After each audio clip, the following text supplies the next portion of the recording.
Theo, and thanks everyone for being here for probably the very last presentation, or of the sessions anyway, for the conference.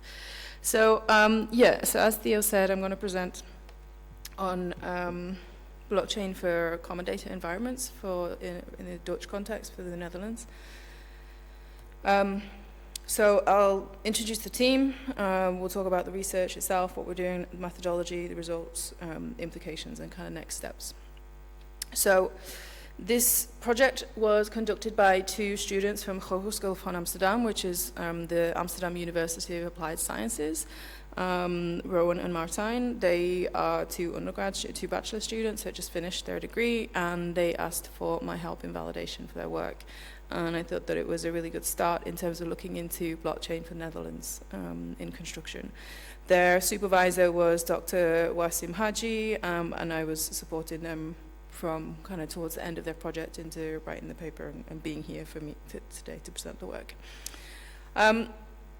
So why this research? In the Netherlands, they're not particularly known for being innovative in construction.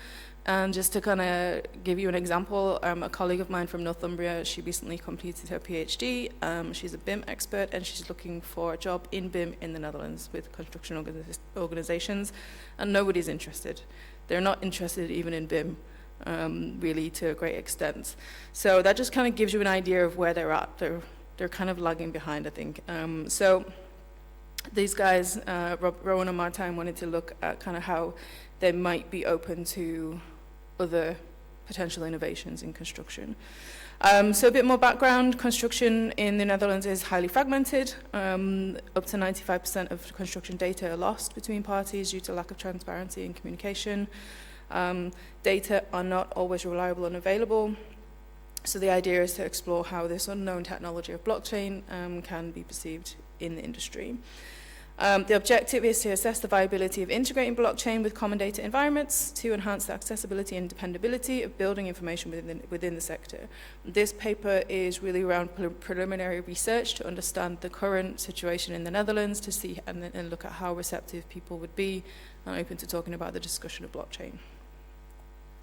So in construction, we have highly complex projects that require a high degree of specialization.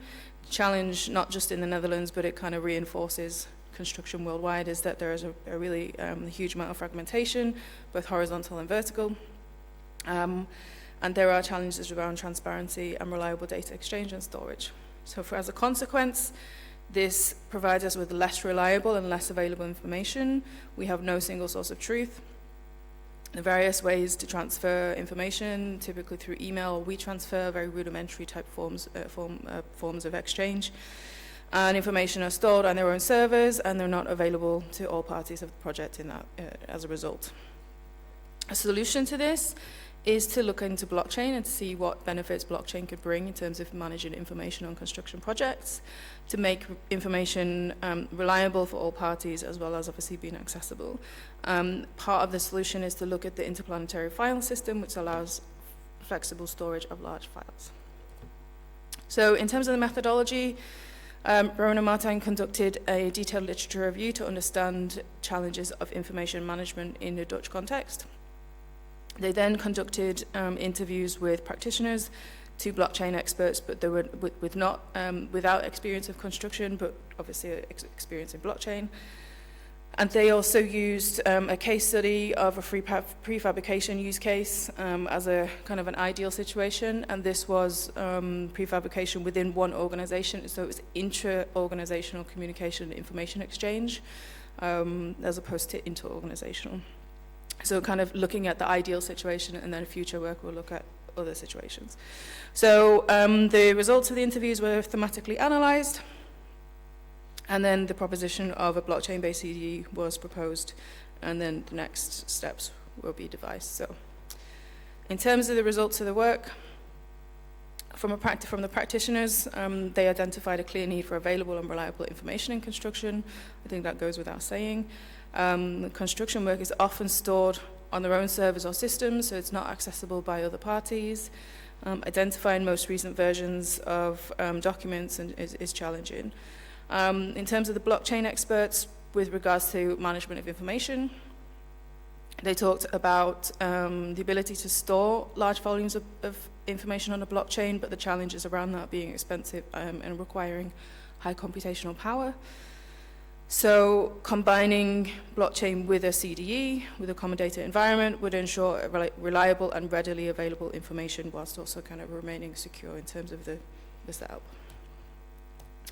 So in terms of the case study, so this was the intra-organizational prefabrication project. Working with a single source of truth, they identified would improve the reliability of information. It would also streamline information exchange and create a more efficient workflow for them.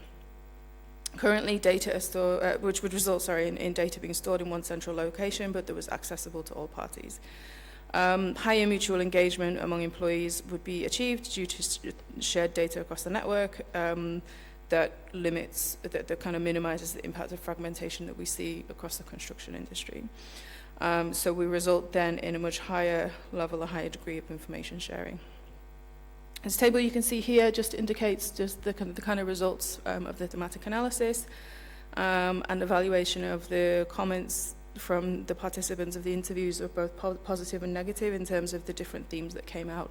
And I think what it shows is just generally there was kind of a balance between positive and negative from the practitioners. When it came to blockchain and a specific use case, there tended to be more positive comments, and I think that demonstrated a bit more a kind of an appetite for something like this. So I think this is something that can definitely be explored further within the Dutch context. So in terms of how the results, what the results show, it shows there's clearly the need to communicate in a different way so that we can improve availability and reliability of information. IPFS is a potential solution to enable that as a common data environment connected to blockchain that enables hierarchical access to information, ensuring everybody has the right access to the data. It's a single source of truth. So essentially, in a very simple terms, kind of like a shared OneDrive.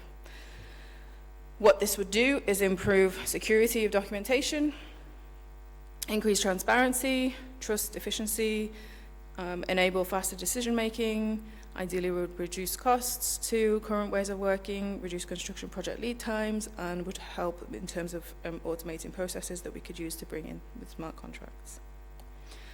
So just a quick recap, the problem was around, so it was looking at how blockchain can contribute to information management in the Netherlands. And so we can see that the situation in the Netherlands is really not that different from pretty much anywhere else. Maybe they're a little bit more against kind of innovation. But there are still challenges around fragmentation and reliability of information and so on. So this means that not everybody has access to the same information, which reduces availability and reliability. So blockchain combined with IPFS could be a solution to make information more reliable and available to stakeholders. So in terms of what this looks like, new information would always be verified by the blockchain network and then shared with people who are on that network, would ensure reliability by recording what happens to the information. Information would be available at all times through the IPFS, and a sequence of recorded transactions would be created that enables the visibility of who changed what at what time. So next steps for this project would be to explore the investigation of blockchain and IPFS a bit deeper, perhaps further kind of qualitative research, but also running perhaps some kind of simulations with this setup, looking into pilot projects and then of course stakeholder training, but the last two bullet points are a bit further down the line, I think. In terms of what we need to consider with this project for the Netherlands, but also generally I think for construction, blockchain is kind of an invisible, it's seen as like an invisible layer in terms of the infrastructure, which means that people using it may not really understand it or know what its purpose is. So there will be an element of training required in that.